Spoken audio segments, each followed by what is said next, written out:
What's something that movies get wrong that drives you crazy, but other people don't care about at all? Here's mine. Microphones don't feedback because you're nervous.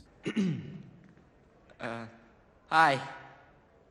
My name is Hiro. I'm a comedian, I use a microphone every night, and it does not care if I'm nervous or not. That's just not how microphones work. This is literally the same guy playing twins. It doesn't feedback for the loud, confident one, but it does for the awkward, quiet one. I just want to say something. If you're too loud, yes. If you're too close to the PA, yes. If you're not funny, no. The microphone does not care if your punchline landed. Okay. I spy amazing alumni. Mics don't care if you lost your notes. If you're about to be bad at karaoke. This thing working? How do all these people get in my room? If you drink water weird. Or if you're a time-traveling alien scientist with a British accent. Hello. What's something that movies get wrong that drives you crazy, but other people don't care about at all? This video has been stitched to death, but I just came up with a new one, so it seems only fair that I get to keep it alive. It really bothers me in a movie when somebody has a carefully prepared speech, and then they get kind of nervous, and then they crumble up the speech they wrote and throw it away, and then give a real speech from the heart. But you know all that. Let me speak from the heart for a moment. Do not do that in real life. You're just going to make your speech worse. Writing something down doesn't make you heartless. It's just to make sure that you get all of the different pieces of heart in there at the same time. It's so you remember all the things and you don't add other things. And most importantly, so you don't repeat yourself. That's the most unbelievable part, is that you just say something from your heart and then stop talking. When you let someone actually just speak off the cuff, they are so repetitive because your heart is rambly. That's how hearts work. That's okay.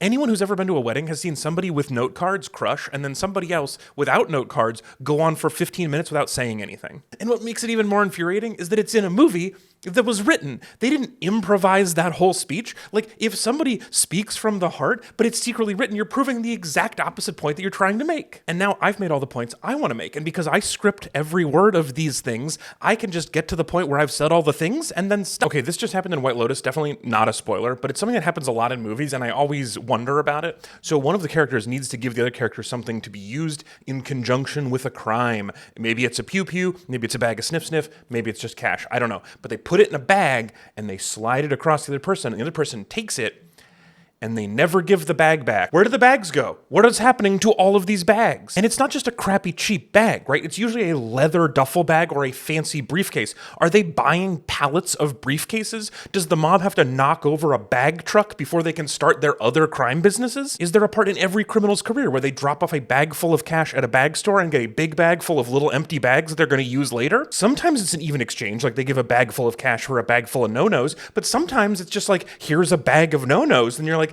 is there a bag fee associated with that? If you give someone a bag of cash, do they count it? And they're like, this is $150 short. And you're like, yeah, that's the non-refundable bag fee. Read the terms of service. Or is it like milk bottles? Is there a deposit on the bag, and if you return it, you get that money back? Or is it like grocery bags where you can use theirs, but you're supposed to bring your own, but like every deal has a part where the person's like, here's the stuff. And they're like, I brought my own bags, but I left them in the car. I'll be right back. Hang on just 1 second. Or is it like Bic pens where there was like a certain amount were made in the 70s and no one has bought one since then? They just lose the same number as they find in a given year, and it all just kind of evens out. It does seem like a pretty good business opportunity, so I'm launching my new bag company, Alex's Bags for Crimes. Work with me and we're both gonna get that bag. My favorite trope in movies and TV is when there's like an audition scene and they have to show a bunch of people who were bad at the auditions. There's just like a parade of terrible auditioners. Turn around. Every now and then I get a little bit tired.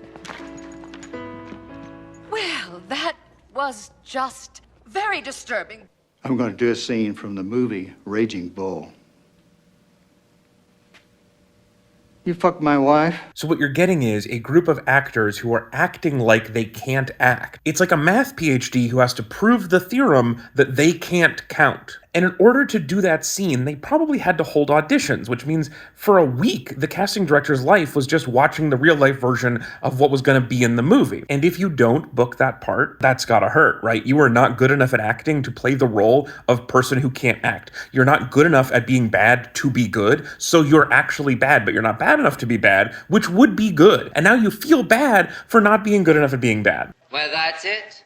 There's this thing that happens a lot in movies where somebody's heart stops and then someone else has to run in with those big paddles and they put them on the chest and they yell clear and it shocks them and then it brings them back to life. And it's so cool. It only has one problem with it, and I need to talk about that in my new segment. That's not how that works at all. Defibrillators are an amazing technology and it shows up all the time in movies and TV shows, and the weird thing is that they use them exactly backwards. Somebody's heart stops and then they use it to restart their heart like it's a little tiny Frankenstein machine. But flatlining is one situation where defibrillators don't work because what they do is stop your heart. What they're actually used for is when your heartbeat is irregular, when all the different parts of your heart are not working together as a team, and that's because they don't have enough zaps. So you add the zaps, it stops your heart, and then when it restarts, all the pieces work together again. It's less like jump-starting a car and a lot more like the classic tech support advice. Have you tried turning it off and turning it back on again? If you're like me and zapping somebody's heart back to life is on your bucket list, I have good news and bad news. The good news is we have defibrillators, they do work, and they don't require you to know anything. Automated external defibrillators are on the walls in public places, and the way they work is you put them on somebody's body, and then it can tell if the rhythm is the kind of situation where shocking would help. The bad news is you have to apply these pads directly to skin, so if the person who you're trying to save is hairy, you're going to need to shave them, and that's why there is a razor in most AED kits. And then you do have to be really sure that this is the right situation to use this machine, because you do not want somebody who just happened to faint to wake up to you, a stranger, shaving their body dry.